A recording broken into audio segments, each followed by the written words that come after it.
Death came swiftly, and it came mysteriously only weeks after the sealed door of an ancient tomb was forced open.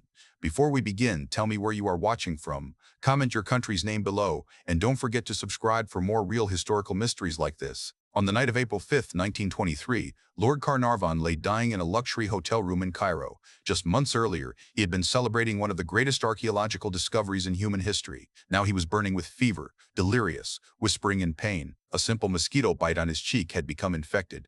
Blood poisoning spread through his body. Doctors were helpless. At exactly the moment he died, the lights of Cairo flickered and went out. Across the city, people were plunged into sudden darkness. In England, at the same hour, Carnarvon's dog reportedly began howling and dropped dead. Newspapers did not hesitate. They called it the work of an ancient curse, because Lord Carnarvon was not just any nobleman.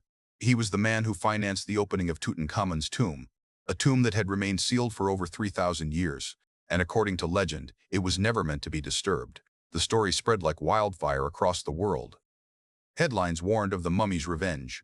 Journalists claimed that a stone tablet near the burial chamber carried a terrifying message: "Death shall come on swift wings to him who disturbs the peace of the king." The public was gripped by fear. Had an ancient pharaoh reached across time to strike down those who violated his grave? To many, it sounded like superstition. But then the deaths continued. Within months, others connected to the tomb began to fall ill or die under strange circumstances. Some collapsed suddenly. Others suffered violent infections, madness, or unexplained accidents. Each death seemed to strengthen the growing belief that something dark had been unleashed in the Valley of the Kings. And at the center of it all was a boy king who had been dead for 30 centuries.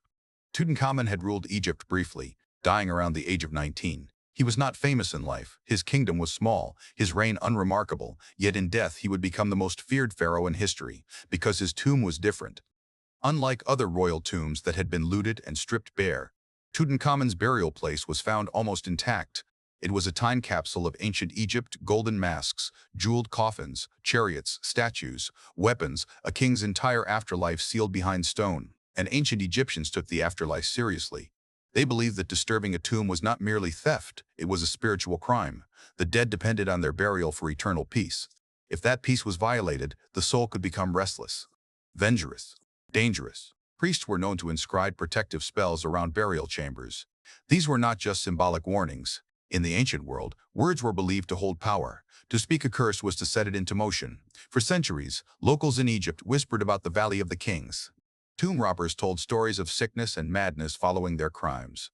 Guides warned of invisible guardians. Even seasoned archaeologists felt uneasy working among the graves of pharaohs. Yet in 1922, ambition overcame fear. When the tomb was finally opened, those present described an overwhelming atmosphere, heavy, stale air untouched since the Bronze Age. Some claimed they felt watched. Others reported sudden headaches, dizziness, and nausea. One man allegedly fled the chamber in terror, convinced he heard whispers inside the darkness. At first, these stories were dismissed, until Lord Carnarvon died.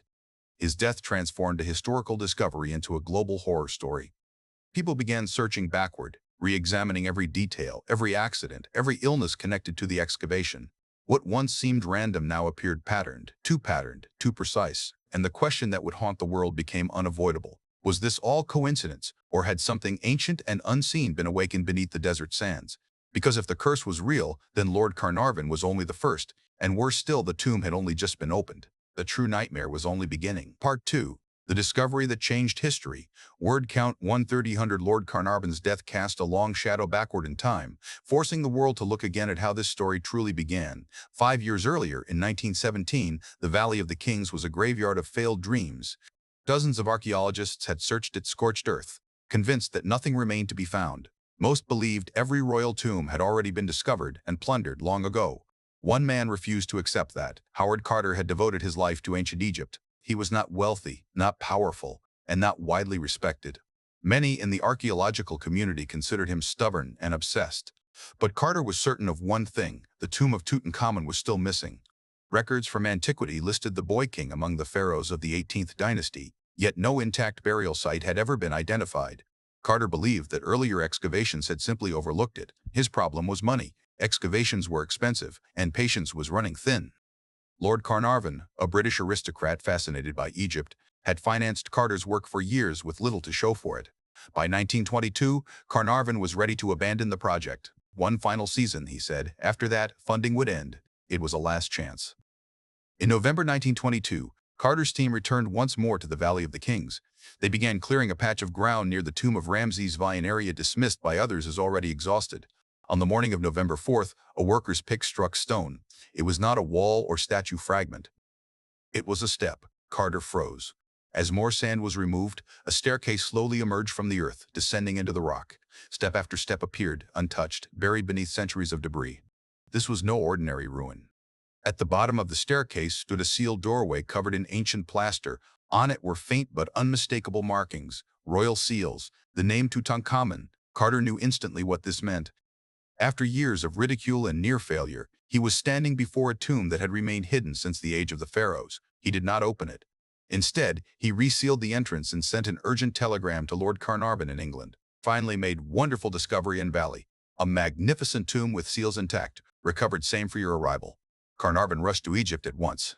On November 26, 1922, Carter, Carnarvon, and a small group of witnesses gathered before the sealed doorway. With careful hands, Carter cut a small hole into the upper corner of the plaster. Ancient air rushed out. For the first time in over 3,000 years, the tomb breathed again. Carnarvon, unable to contain himself, asked the famous question, "Can you see anything?" Carter peered through the hole, candle in hand. As his eyes adjusted to the darkness, golden reflections began to shimmer. "Yes," he whispered, "wonderful things." Inside lay a scene untouched by time. Gilded beds shaped like sacred animals, chariots stacked against walls, black statues of guardian gods standing watch, ornate boxes, thrones, weapons, and jewelry scattered as if the funeral procession had just left. It was not merely a tomb, it was a frozen moment from ancient Egypt. Yet something was strange. The burial chamber itself was hidden behind another sealed wall. The tomb seemed hurriedly arranged, as if the king had been buried in haste. Some doorways showed signs of ancient tampering and resealing, evidence that intruders had once entered and then fled. Why would tomb robbers abandon such unimaginable wealth? Carter did not yet understand the significance of this detail. As work continued, a small clay tablet was reportedly found among the artifacts. According to later accounts, it bore a warning to those who disturbed the king's rest. Though its authenticity remains debated, the story spread rapidly. The idea of a curse was born almost immediately. Local workers grew uneasy. Some refused to enter certain chambers.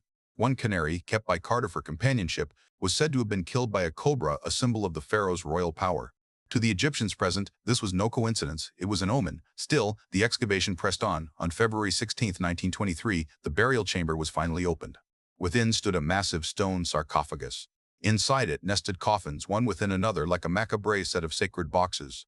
At the center lay Tutankhamun himself, wrapped in linen and gold. His famous golden mask gazed outward with calm, unblinking eyes. The boy king had been found at last. Around the world, the discovery was celebrated as the greatest archaeological triumph of the century. Carter became a legend.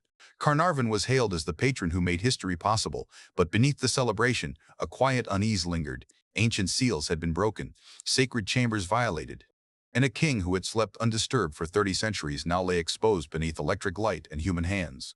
The world saw only treasure. It did not yet see the price. Because within weeks of the burial chamber being opened, Lord Carnarvon fell suddenly ill, and his death would be only the first name on a list that would soon terrify the world. 1300 Lord Carnarvon's death did not remain an isolated tragedy for long. At first, doctors offered a simple explanation. The mosquito bite on his cheek had become infected, blood poisoning followed. In an age before antibiotics, such things were common. Yet the timing was impossible to ignore. Carnarvon had been healthy when he arrived in Egypt. He fell ill shortly after entering the tomb. He died just months after the burial chamber was opened. To the public, it felt as though an invisible line had been crossed. Then, one by one, others connected to the tomb began to die. The next to fall was George J. Gould, a wealthy American who had visited Tutankhamun's tomb shortly after its opening. While traveling through Egypt, he developed a sudden fever. Within days, pneumonia overtook him. He was dead before the month ended. Again, coincidence was offered as the answer, but the list kept growing. In 1924, Archibald Douglas Reed, the radiologist who had X-rayed Tutankhamun's mummy, died after a mysterious illness. Not long after, Sir Lee Stack, the Governor-General of Sudan, who had attended events related to the excavation, was assassinated in Cairo. Though political motives were likely, his death was quickly drawn into the growing legend. The pattern was becoming impossible for newspapers to resist. Every obituary was re-examined. Every faint connection to the tomb was magnified. In 1928, Arthur Mace, a member of Carter's excavation team, died after a long, unexplained illness. He had worked closely inside the tomb, cataloging the artifacts. Friends reported that his health had declined steadily after months spent in the burial chambers. Then came the death that truly frightened people. In 1990, Lord Westbury, father of Richard Bethel, Carter's personal secretary, threw himself from a seventh-floor window in London. In his suicide note, he reportedly wrote that he could no longer bear the horrors brought upon his family. Why? Because his son, Richard Bethel, had died the previous year in his bed under strange circumstances. Some reports described it as a heart attack, others suggested suffocation. No clear explanation was ever agreed upon. Two deaths in one family, both connected to the tomb. The story of a curse was no longer fringe superstition, it was becoming a global obsession. By the end of the decade, over a dozen deaths were popularly linked to Tutankhamun. Some were direct participants in the excavation. Others had only visited the tomb briefly. The public did not care about degrees of separation. What mattered was the growing perception of a deadly pattern. And the pattern was simple: those who disturbed the king did not live long. Strangely, Howard Carter himself remained alive. Skeptics seized upon this fact. If there was truly a curse, why had the man most responsible for opening the tomb survived? Believers had an answer. They pointed to the ancient Egyptian belief that punishment was not always immediate. Some curses were said to unfold slowly, allowing fear to grow before the final blow. Meanwhile, the atmosphere around the tomb had changed completely. What had begun as a triumph of science now felt like the center of something dangerous. Visitors reported sudden dizziness inside the chambers. Others claimed their equipment malfunctioned. Local workers whispered that unseen forces guarded the pharaoh. Rumors spread of strange shadows moving along the walls and unexplained noises echoing through the corridors at night. Even seasoned officials admitted that working conditions felt oppressive, as if the tomb itself resisted being studied. Egyptian newspapers revived ancient legends. European tabloids printed lurid illustrations of mummies rising from coffins to strike the living. The phrase, "the mummy's curse," entered popular culture and refused to leave. Fear had become part of the story. Yet the most unsettling detail was not how many had died, but how they died. Sudden fevers, rapid infections, violent collapses, mental breakdowns, suicides, accidents. The causes varied, but the result was the same. Too many lives ended too quickly after crossing paths with the tomb. To the human mind, randomness is unbearable. People search for meaning in chaos. And in this case, the meaning seemed obvious. A king wronged in death was exacting revenge in life. By now, the curse was no longer a rumor whispered in cafes. It was a worldwide belief. Even those who claimed not to believe found themselves uneasy, because the deaths were not slowing down. They were accelerating, and if the pattern continued, then the worst was still to come. Should I write the next part? 1300. By the late 1920s, the curse of Tutankhamun had taken on a life of its own. What had begun as a string of troubling coincidences was now treated as a deadly force moving through the world with purpose. Each new death did not merely add to the list, it reshaped how all the previous ones were seen. The story was no longer about archaeology, it was about punishment. Newspapers spoke of the curse as if it were an invisible assassin. Every obituary connected to the tomb was framed as another strike from beyond the grave. Even deaths that once seemed ordinary were now reinterpreted as supernatural acts. The narrative was simple and terrifying: disturb the king, and you die. This belief spread far beyond Egypt. In Europe and America, the public devoured every detail. Bookstores filled with titles about mummies, ancient magic, and forgotten pharaohs. The idea that modern science had awakened something ancient and hostile captured the imagination of an entire generation. And the more people believed, the more the curse seemed to grow. One of the most disturbing cases involved the Egyptian Prince Ali Fahmy Bey, who had visited the tomb. In 1923, he was shot dead in London by his wife during an argument. The crime was sensational, but it was quickly absorbed into the curse narrative. Another life, another connection. Then there was the story of Captain Richard Bethel's possessions. After his death, items from his estate were said to be haunted. A woman who bought a book from his collection reportedly fell ill. A man who purchased a bed claimed to be plagued by nightmares. These tales, though impossible to verify, fueled the sense that the curse extended beyond people. It clung to objects. The tomb was no longer just dangerous. It was contagious. Even the artifacts themselves were viewed with suspicion. Museums displaying items from Tutankhamun's burial reported strange incidents: guards hearing footsteps in empty halls, lights flickering near the exhibits, visitors fainting without explanation. None of this could be proven, but proof was no longer required. Fear had become self-sustaining. Howard Carter watched this transformation with frustration and growing isolation. He had devoted his life to careful scholarship, yet his greatest achievement was being consumed by superstition. He publicly dismissed the curse as nonsense. To him, the deaths were tragic but explainable. But his rational voice was drowned out. The curse story was more powerful than facts. It offered a moral that resonated deeply, that some knowledge is forbidden and some doors should remain closed. In an age of rapid scientific progress, Tutankhamun became a symbol of nature striking back. Yet behind the hysteria, the toll was real. Families of the dead were haunted not only by grief but by the suggestion that their loved ones had been targeted by something inhuman.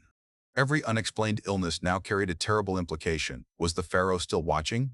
The list of names continued to grow throughout the decade. By popular count, over 20 people were said to have fallen victim to the curse. The exact number depended on which newspapers were asked. Some exaggerated freely, but the impression was fixed. The curse was relentless, and it was patient. At this point, even skeptics began to feel uneasy. Not because they believed in ancient magic, but because the pattern had become too deeply embedded in public consciousness to ignore. When death follows a story often enough, the story itself begins to feel alive. And yet, one detail remained disturbingly unresolved. The man most responsible for everything, the one who had first cut into the tomb's sealed doorway, was still alive.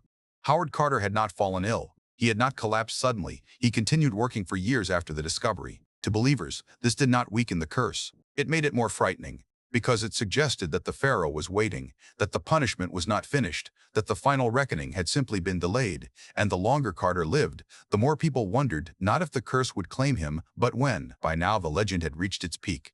Tutankhamun was no longer remembered as a minor ancient king. He had become the most feared mummy in history. But as the world trembled before the idea of a supernatural revenge, another question quietly emerged, one far less sensational, but far more dangerous to the myth. What if the curse was not ancient magic at all? What if something else had been unleashed inside that sealed tomb? Something invisible, something scientific, something just as deadly. 2000. By the early 1930s, the world stood divided between fear and reason.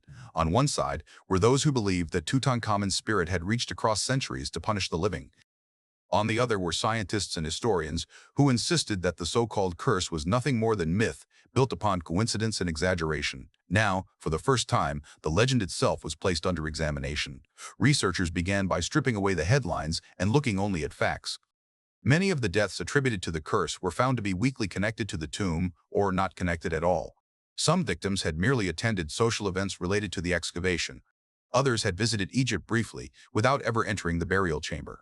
A few names were added to the list years later, simply because journalists wanted the story to continue. The curse, it seemed, had been expanded by storytelling. But even after removing exaggeration, a troubling core remained. Several people who worked directly inside the tomb had indeed fallen ill or died prematurely. Their deaths were real. The question was why. This led scientists to consider what else might have been sealed inside a 3,000-year-old tomb. The answer was not spirits but biology. Ancient burial chambers were perfect environments for dangerous microorganisms. For centuries, the tomb had been closed, dark, and undisturbed. Inside, mold, bacteria, and fungi could thrive in isolation. When the chamber was opened, these invisible organisms were suddenly released into the air. Modern researchers later identified deadly spores such as aspergillus in ancient tombs, fungi capable of causing severe lung infections, especially in people with weakened immune systems. To the ancients, sudden sickness would have appeared supernatural. To modern medicine, it looked like contamination. This theory explained the pattern. Those who spent long periods inside the tomb were more likely to fall ill. Short-term visitors were less affected. Symptoms such as fever, respiratory failure, and rapid decline matched what exposure to toxic spores could cause. There was no need for a ghost. The tomb itself was dangerous. Psychology also played a role. Once the idea of a curse took hold, every death was interpreted through that lens. Humans are pattern-seeking by nature. We connect events even when no connection exists. Fear reshapes memory. Coincidences become proof. The legend grew not because the evidence was strong, but because the story was irresistible. Yet even with scientific explanations, the unease never fully disappeared. Because science could explain illness, it could explain exaggeration, but it could not erase the emotional weight of what had happened. Too many people had died. Too many coincidences aligned too neatly. And one final detail continued to trouble both believers and skeptics alike. Howard Carter, the man who opened the tomb, did eventually die in 1939, 17 years after the discovery. He did not die suddenly or mysteriously. He lived longer than most of those connected to the excavation. By medical standards, this should have ended the legend. Instead, it deepened it. 17 years was seen not as proof against the curse, but as proof of its patience. The story refused to die because it spoke to something ancient in the human mind, the fear that some boundaries exist for a reason, that the past is not dead, that some doors, once opened, can never truly be closed again. Today, Tutankhamun's golden mask rests behind glass, admired by millions. The tomb stands silent once more in the Valley of the Kings. Officially, there is no curse, and yet the legend endures. Because long after the scientists have spoken, the question still lingers in the shadows. Did the curse ever really end, or did it simply fade into time, waiting to be remembered again? The tomb is quiet, but it is no longer sealed, and that, perhaps, is what makes the story impossible to forget.